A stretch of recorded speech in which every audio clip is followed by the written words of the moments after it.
Good morning 10th class. How are you? I hope you're fine. And how's your life picture? उम्मीद करती हूँ कि आज सब लोग ठीक हैं, सही सलामत हैं, घर पर भी सब लोग ठीक हैं। आई विश कि आप लोग आगे भी इसी तरह से ठीक रहें। ओके। अच्छा 10th क्लास, अब मेरी बात सुनिए कि चूँकि आपको पता है अभी कुछ समय के लिए आपकी ऑनलाइन क्लासेस चलनी हैं। ऑनलाइन क्लासेस चलाने के लिए हमारे को ये है कि मैं आपको जो टॉपिक्स दे रही हूँ, देखिए आपकी जो ग्रामर है वो हम लोग थोड़ा लेट स्टार्ट करेंगे। क्या पता हो सकता है कि आप लोग स्कूल ज्वाइन कर लें। हाँ, अगर नहीं होता है तो फिर ऑनलाइन अपने को पढ़ाना ही पढ़ाना है। अदरवाइज़ मैं चाह रही हूँ कि एक बार हम लोग आज थोड़ा रीडर्स चैप्टर ना देख करके आपके पद्य भाग, काव्य खंड भाग है ना, क्षितिज भाग 2, देखिए यहाँ लिखा हुआ है क्षितिज भाग 2 काव्य खंड, सूरदास, लेखक परिचय। ठीक है, हम लोग चैप्टर सूरदास के अंदर पढ़ेंगे। सूरदास चैप्टर जो है बच्चों, इसमें क्या है, इसके अंदर लेखक बाल कृष्ण, बच्चों सूरदास चैप्टर के अंदर सूरदास जी ने क्या किया है, बाल कृष्ण की लीलाओं के बारे में उनका मनोरम वर्णन किया है। बाल कृष्ण लीलाओं कैसे, जब वो मथुरा छोड़ करके चले जाते हैं, ठीक है, जब मथुरा वृंदावन छोड़ करके जब चले जाते हैं तब गोपियों की क्या विरह व्यथा होती है। विरह व्यथा मतलब समझते हैं, जब गोपियाँ कृष्ण जी से अलग हो जाती हैं। चूँकि गोपियाँ राधा जी, ग्वाले, गैया, वहाँ के सब लोग क्या करते थे, कृष्ण जी को बहुत प्रेम करते थे, और जब वे वहाँ से चले गए तो वहाँ से जाने का उनकी विरह व्यथा को सहन करवाने की उनके अंदर हिम्मत नहीं रही। और वह अपनी हिम्मत किसको बता रही थी, उद्धव को। उद्धव जब कृष्ण जी के कहने पर आकर के जब देखता है, कहाँ, मथुरा आकर के जब वो देखते हैं कि भाई कि कृष्ण जी के जाने के बाद में मथुरा वासियों की क्या दशा है, क्या दुर्दशा है, या फिर किस प्रकार की दशा है, जब आकर के वो देखते हैं, जब वो देखते हैं कि क्या नाम से कि ना गोपियाँ वगैरह उनकी विरह के अंदर बिल्कुल टूट सी गई हैं, ठीक है, वहाँ पर बिल्कुल किसी प्रकार की खुशहाली नहीं रही, ये सब देख कर के उन्हें भी दुख होता है। वो आकर के क्या करते हैं, उद्धव जी आकर के उन सबको योग साधना अपनाने का क्या कहते हैं, प्रस्ताव रखते हैं कि सब लोग योग साधना अपनाओ। लेकिन सब लोग क्या करते हैं, वहाँ के लोग जैसे कि कड़ी ककड़ी बता देती हैं गोपियाँ कहती हैं कि कड़ी ककड़ी की जैसी हैं योग साधना, तो हम योग साधना क्यों करें जब हम लोग तो श्री कृष्ण जी के प्रेम के अंदर क्या हैं, मलिन हैं। चलिए आगे देखते हैं, लेखक परिचय। सबसे पहले हम लोग पढ़ेंगे इसमें लेखक परिचय। बाल कृष्ण की लीलाओं का मनोरम वर्णन करने वाले हिंदी साहित्यकार के सूर्य महाकवि सूरदास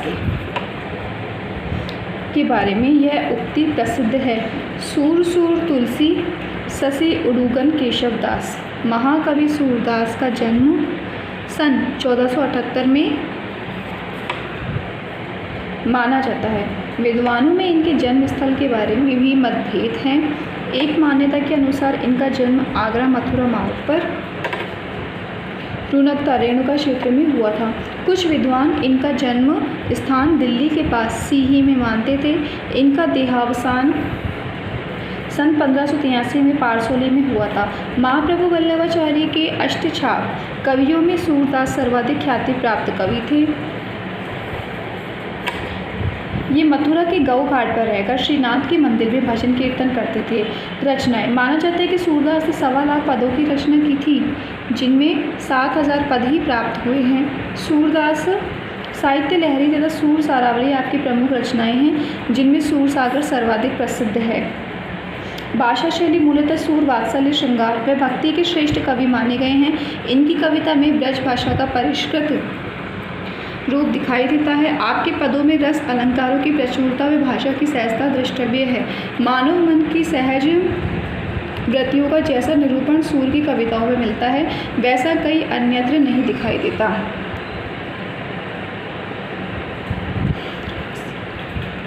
आगे देखिए, देखो बच्चों, आपको क्या बताया इसमें लेखक परिचय के अंदर बालकृष्ण की लीलाओं का मनोरम वर्णन किया गया है। जीवन परिचय जो बताया गया उसमें कहा गया कि बालकृष्ण की लीलाओं का मनोरम वर्णन किया गया है। इनमें हिंदी साहित्यकार के सूर्य कवि महाकवि सूरदास के बारे में यह उक्ति प्रसिद्ध है कि सूर सूर तुलसी ससी उडुगन केशवदास। महाकवि सूरदास का जन्म सन 1478 में माना जाता है।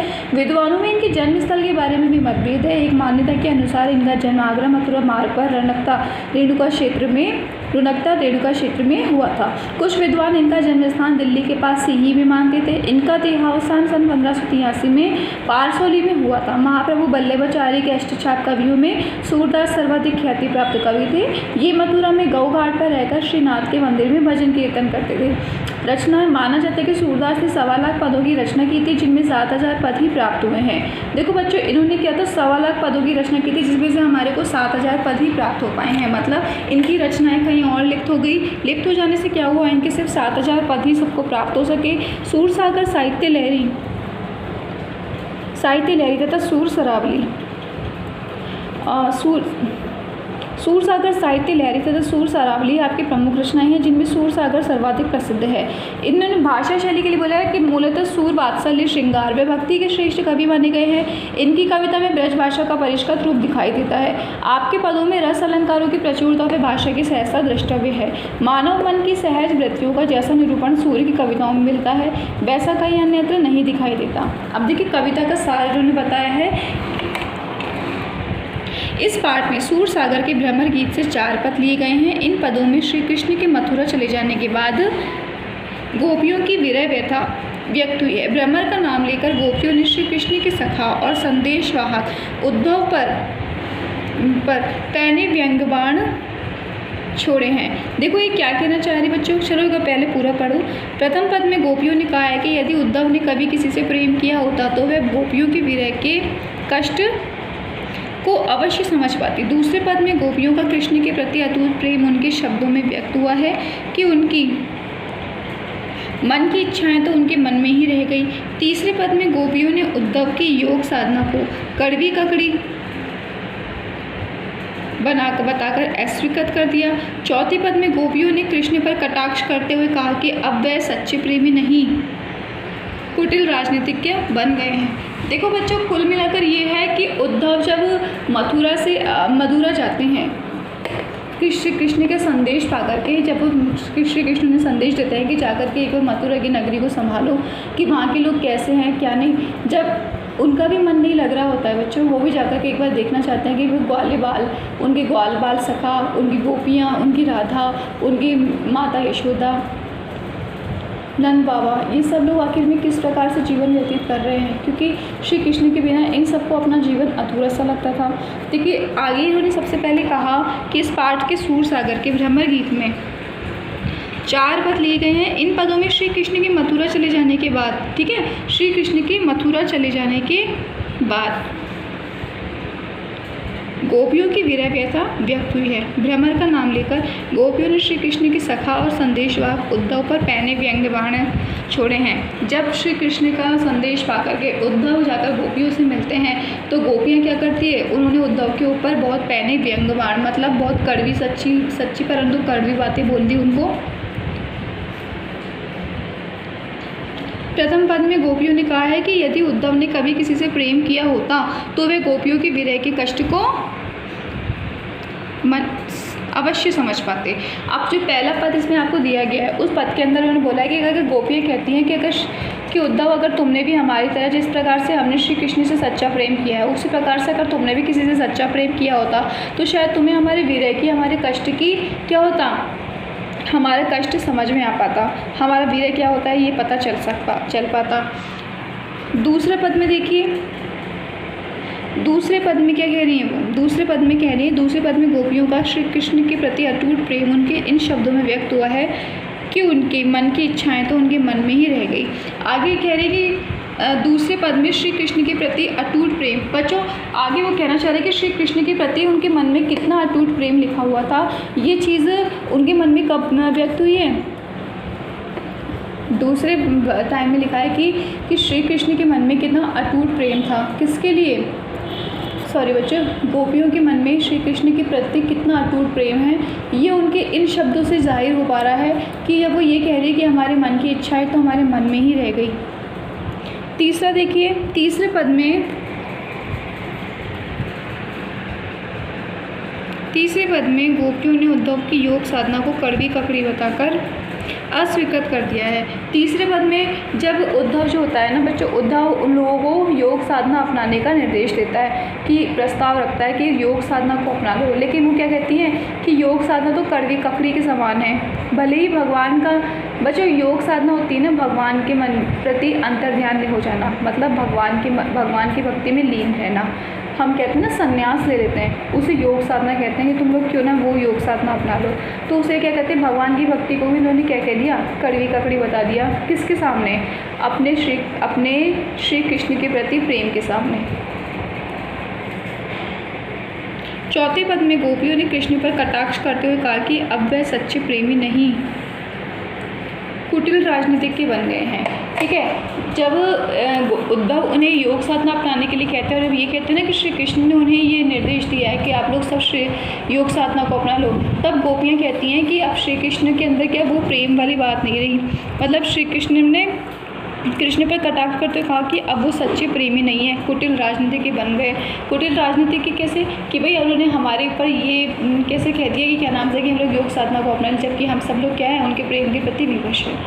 चलो अब पहला इसका दोहा देखते हैं अपन, क्या लिखा है। उद्धव,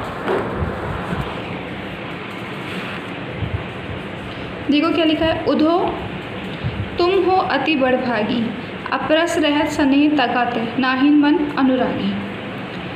पुरी निपात रहत जल भीतर, तारस देह न दागी। ज्यो जल माह तेल की गागरी, बूंद न ताको लागी। प्रीति नदी में पाऊँ न बोरियो, दृष्टि न रूप परागी। सूरदास अबला हम भूरी, घूर चाटी ज्यो पागी। देखो इसका अर्थ मैं आप लोगों को अपनी लैंग्वेज में भी समझाऊंगी, एक बार आप बुक का भी देख लो।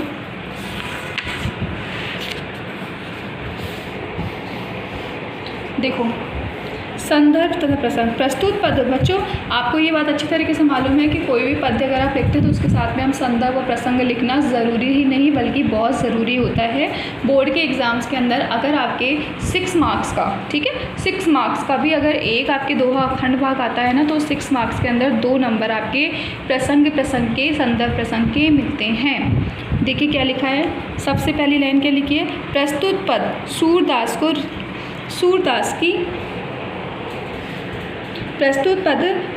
की रचना सूरसागर महाकाव्य के भ्रमर गीत प्रसंग से लिया है। अब देखो इसमें क्या लिखा है। बच्चों प्रसंग लिखते समय हमेशा इस बात का ध्यान रखना चाहिए कि हमारे सबसे पहले नाम आता है राइटर का, राइटर के साथ में कि राइटर की कौन सी रचना आप पढ़ रहे हैं। इस चैप्टर का नाम है सूरसागर महाकाव्य के भ्रमर गीत प्रसंग से लिया है। आगे से लिखा है पाठ्य पुस्तक क्षितिज में संकलित इस पद में गोपियों द्वारा उद्धव पर व्यंग किया गया है। अब देखिए इसमें बुक का नाम भी दिया गया है। तो आप सबको बच्चों ये रिक्वेस्ट है कि अगर हम लोग पढ़ रहे हैं तो थोड़ा सीरियस हो जाओ, क्योंकि ये 10th बोर्ड के एग्ज़ाम्स हैं। सीरियस हो जाओगे। बुक का, आपके बुक के अंदर कौन सा राइटर आप पढ़ रहे हैं, राइटर के साथ साथ आपके राइटर ने जो चैप्टर लिखा है उस चैप्टर का नाम, ये सब 3-4 चीज़ें रहती है जो प्रसंग के अंदर आनी चाहिए। तो ये सब बच्चों ऐसा तो होगा नहीं ना कि मैं कुछ घोल कर लाकर तुम्हें पिला दूँगी और तुम्हें याद हो जाएगा। मेहनत तो तुम्हें ही करनी पड़ेगी, ठीक है। देखिए व्याख्या में क्या कह रहे हैं। गोपियाँ उद्धव पर व्यंग्य करती है। गोपियाँ उद्धव पर व्यंग्य करती हुई कहती हैं, हे उद्धव आप सचमुच बड़े भाग्यशाली हैं। आप प्रेम की डोर से मुक्त रहे हो, कभी प्रेम बंधन में नहीं पड़े, आपके मन में प्रेम का अनुभव ही नहीं आया। जैसे कमलिनी के पत्ते जल के भीतर रहते हुए भी उससे नहीं भीगते, उसी प्रकार आप भी संसार में रहते हुए प्रेम की तरल स्पर्श से वंचित रहे। जैसे तेल से लिपी हुई गगरी जल के बीच रहते हुए भी उसकी एक बूंद भी अपने ऊपर नहीं ठहरने देती, उसी प्रकार प्रेम जगत में रहते हुए भी आप उसका बूंद भर भी आस्वाद नहीं पा सके। प्रेम रूपी नदी में स्नान करना तो दूर, आपने तो उसमें कभी पैर तक नहीं डुबोया। आपकी दृष्टि कभी किसी के रूप पर मुग्ध नहीं हुई। ये तो हम ही भोली भाली नारियां हैं जो श्री कृष्ण के प्रेम जाल में उसी प्रकार फंसी पड़ी हैं जैसे मिठास की लोभी चींटियां गुण से चिपकी रह जाती है। गोपियों ने वस्तुतः उद्धव को व्यंग की आड़ में अभागा सिद्ध किया है जो प्रेम रूपी अमृत के स्वाद से वंचित है। चलिए एक बार आप वापस देखिए इसकी व्याख्या ठीक से। गोपियाँ उद्धव पर व्यंग्य करती हुई कहती हैं कि हे उद्धव, आप सचमुच बड़े भाग्यशाली हैं, आप प्रेम के डोर से मुक्त रहे हों। अब गोपियाँ जो होती हैं ना बच्चों, आकर के उद्धव से कहती है कि आप तो सचमुच में बहुत बड़े भाग्यशाली, बहुत लकी हो, क्योंकि आप अभी तक प्रेम के डोर से मुक्त रहे हो। मतलब आपने क्योंकि किसी से प्रेम किया नहीं है ना, इसलिए कभी प्रेम बंधन में नहीं पड़े, आपने कभी किसी के प्रेम किया नहीं है, उसके बंधन में आप पड़े नहीं हैं, आपके मन में प्रेम का अनुभव ही नहीं आया, आपके मन को प्रेम का अनुभव ही नहीं है। जैसे कमलिनी के पत्ते जल के भीतर रहते हुए भी उससे नहीं भीगते, उसी प्रकार आप भी संसार में रहते हुए प्रेम के तरल स्पर्श से वंचित रहे हैं। अभी देखो एग्जाम्पल देते हुए कह रही है कि जैसे कमलिनी के पत्ते, मतलब कमल के पत्ते, कि कमल का फूल जो होता है पानी के अंदर भीगने के बावजूद भी, ठीक है, गीला नहीं हो पाता, उसके पत्तों को क्या होता है, पानी का एहसास हो ही नहीं पाता। उसी प्रकार आप इस संसार के अंदर रहते हुए भी प्रेम के तरल स्पर्श से वंचित रहे हैं। उसके अलावा भी आप संसार में रहते हुए भी प्रेम के स्पर्श से क्या है, वंचित हैं। जैसे तेल से लिपी हुई गगरी जल के बीच रहते हुए भी उसकी एक बूंद भी अपने ऊपर नहीं ठहरने देती, उसी प्रकार प्रेम जगत में रहते हुए भी आप उसका बूंद भर भी आस्वाद नहीं पा सके। अभी कह रहे जैसे तेल से लिपी हुई गगरी जल के बीच रहते हुए भी उसकी एक बूंद भी अपने ऊपर नहीं ठहरने देती। तेल से लिपी हुई गगरी जल के भीतर रहते हुए भी उसकी एक बूंद भी अपने ऊपर नहीं ठहरने देती। बच्चों, तेल से लिपी हुई गगरी होती है ना, मान लीजिए कोई गगरी है, गगरी समझते हैं आप, जैसे मान लीजिए एक मटका है, मटका होता है वो मान लीजिए तेल से लीप दिया गया है। लीप देने के बाद में अगर आप उसको पानी के अंदर डिबोएंगे, डिबोने के बावजूद भी पता है पानी की एक बूंद भी उस तेल के ऊपर नहीं चिपक पाती, तेल इतना चिकना होता है। उसी प्रकार से ये एग्जाम्पल दे रही हैं कि अपने ऊपर एक बूंद नहीं ठहरने देती। उसी प्रकार प्रेम जगत में रहते हुए भी आप उसका बूंद भर भी आस्वाद नहीं पा सके। मतलब इस जगत में रहने के बावजूद भी प्रेम का स्वाद क्या होता है आप उसे कभी चख ही नहीं सके। प्रेम रूपी नदी में स्नान करना तो दूर, आपने तो उसमें कभी पैर तक नहीं डुबोया। कि प्रेम की रूपी जो नदी है उसमें नहाना तो बहुत दूर की बात है, आपने तो उसमें पैर तक नहीं गीला किया कभी। आपकी दृष्टि कभी किसी के रूप पर मुग्ध नहीं हुई, आपकी दृष्टि कभी किसी के रूप पर मुग्ध नहीं हुई, क्योंकि आपने कभी किसी के रूप पर अपनी दृष्टि डाली ही नहीं। ये तो हम ही भोली वाली नारियां हैं जो श्री कृष्ण के प्रेम जाल में उसी प्रकार फंसी पड़ी। ये तो हम ही भोली वाली नारी हैं जो क्या है, श्री कृष्ण के प्रेम जाल पर सॉरी बच्चों, एक बार वापस देखो। ये तो हमें भोली वाली नारियां हैं जो श्री कृष्ण के प्रेम जाल में उसी प्रकार फंसी पड़ी जैसे मिठास की लोभी चींटियाँ गुड़ से चिपक कर रह जाती है। वस्तुतः गोपियों ने वस्तुतः उद्धव को व्यंग की आड़ में अभागा सिद्ध किया है जो प्रेम रूपी अमृत के स्वाद से वंचित है। इस पद में ब्रज भाषा का प्रयोग हुआ है। वियोग श्रृंगार की संरचना में इस पद में व्यय हुई है। गोपियों के कथन में व्यंग्य भाव की प्रधानता है। बच्चों, कुल मिलाकर ये है कि जब गोपियाँ उद्धव से मिलती हैं तो वो गोपियाँ उनको कहती है कि भाई आपने क्या इस संसार में रहने के बावजूद आपने कभी, आप तो बहुत भाग्यशाली हैं जो क्या अभी तक प्रेम के मोह जाल में अभी तक फंस ही नहीं पाए हैं। परंतु हम लोग क्या हैं, हम लोग तो बहुत बड़भागी हैं। कैसे? हम लोग तो श्री कृष्ण के प्रेम जाल के अंदर फंस चुके हैं। हम उनके प्रेम के अंदर पड़े बिना ही क्या होता है, प्रेम के जाल के अंदर जब तक अगर हम नहीं पढ़ पाते तो हम लोग शायद हो सकता है अगर हम उनके प्रेम के अंदर नहीं बंधे होते तो शायद हम भी तुम्हारी तरह प्रसन्न होते। परंतु हम लोग क्या है, हम तो उनके प्रेम जाल के अंदर बंध से गए हैं। तो कुल यह एग्जाम्पल देती है कि हम लोग तो इस प्रकार से उनके प्रेम जाल में फंस गए जैसे कि मिठास की लोभी, ठीक है, मीठे की लोभी चींटियाँ होती है, ठीक है, चींटियाँ जो होती है, जो मीठे की लोभी होती है, वो क्या होती हैं, फिर भी गुड़ से चिपकी रहती है। उसी प्रकार से हम लोग क्या श्री कृष्ण के प्रेम से बिल्कुल चिपक गए हैं। उद्धव उनकी ये हालत देख करके समझता है कि मैं इन लोगों को योग साधना का प्रस्ताव देने के लिए यहाँ आया हूँ, संदेश देने आया हूँ। क्या ये प्रेम के अंदर लीन स्त्रियाँ क्या मेरे इस प्रस्ताव को स्वीकार कर पाएंगी? तो अब कुल मिलाकर ये बच्चों एग्जाम्पल कोई ज़्यादा हार्ड नहीं पड़ेगा। अगर पढ़ने की कोशिश करेंगे तो अच्छी तरह समझ में आएगा। उद्धव तुम हो अति बड़भागी, ठीक है। आगे क्या कह रहे हैं, उद्धव तुम हो अति बड़भागी, कि उद्धव तुम अब तक क्या हो, तुम अभी बहुत ज़्यादा, तुम बहुत भाग्यशाली हो। अपरस रहत स्नेह तगा ने नहीन मनोनुरागी, कह रहे हैं कि अब तक तुम क्या हो गए, अब तक तुम प्रेम रस के अंदर नहीं पड़े। पुरीहीन पात्र रहत जल भीतर तारस देह न दागी, जिस प्रकार से कमल की पत्तियाँ होती है वो जल के अंदर भीतर रह करके भी जल से गीली नहीं हो पाती। ज्यो जल महा तेल की गागरी बूंद न दागो लगी, जिस प्रकार से तेल की गगरी होती है, तेल लगी हुई गगरी चालू होती है उसको जल में डुबोने के बावजूद भी जल की एक भी बूंद क्या होती है उसके ऊपर टिक नहीं पाती। प्रीति नदी में पाँव न बोरियो दृष्टि न रूप न परागी, कि भाई प्रेम की नदी में तुमने पाँव नहाना तो बहुत दूर की बात है, तुमने उसके अंदर तो पाँव भी नहीं डुबाया। सूरदास अबला हम बोरी गुरु चाटी जो पागी, कह रहे सूरदास जी कह रहे हैं कि आगे फिर गोपियाँ कहती हैं कि साहब हम लोग क्या हैं, हम बहुत भोली नारियां हैं, हम लोग श्री कृष्ण के प्रेम में इस प्रकार से फंस गए हैं, ठीक है, इस प्रकार फंस गए हैं श्री कृष्ण के प्रेम में जिस प्रकार से गुड़ की लोभी मीठे की लोभी, मीठे के लालच में चींटियाँ गुड़ के जाके चिपक जाती हैं। तो बच्चों ज़्यादा हार्ड लैंग्वेज नहीं है, मैंने आपको बताया प्रसंग लिखना होता है, प्रसंग के बाद में व्याख्या जो कि मैं आपको अच्छी तरह से समझा चुकी हूँ, समझ लेंगे, ठीक है। और उसके बाद में विशेष आपको जैसे कि इसमें बताया गया है विशेष इस पद में कौन सी भाषा का प्रयोग हुआ है और किस प्रकार के रस की व्यंजना हुई है, गोपियों के कथन में किस प्रकार के भाव की प्रधानता रही है। तो देखो इसमें ब्रज भाषा का प्रयोग हुआ है, वियोग श्रृंगार रस की व्यंजना इस पद में हुई है और गोपियों के कथन में व्यंग्य भाव की प्रधानता है, ठीक है। तो आप सब बच्चों को अब अच्छे से ध्यान रखना है, पढ़ना है और बच्चों कॉपी के अंदर, ठीक है, कॉपी के अंदर आपको इस पद की व्याख्या करनी है संदर्भ प्रसंग विशेष सहित। कोई प्रॉब्लम आती है नहीं समझ में आता है तो आप लोग मुझसे मैसेज कर सकते हैं, मुझे वीडियो के ऊपर आपके ग्रुप के अंदर आप मुझे मैसेज भेज सकते हैं, हम लोग दोबारा इसको पढ़ने की कोशिश करेंगे लेकिन आपको पढ़ना पड़ेगा। ओके, बाय बच्चों।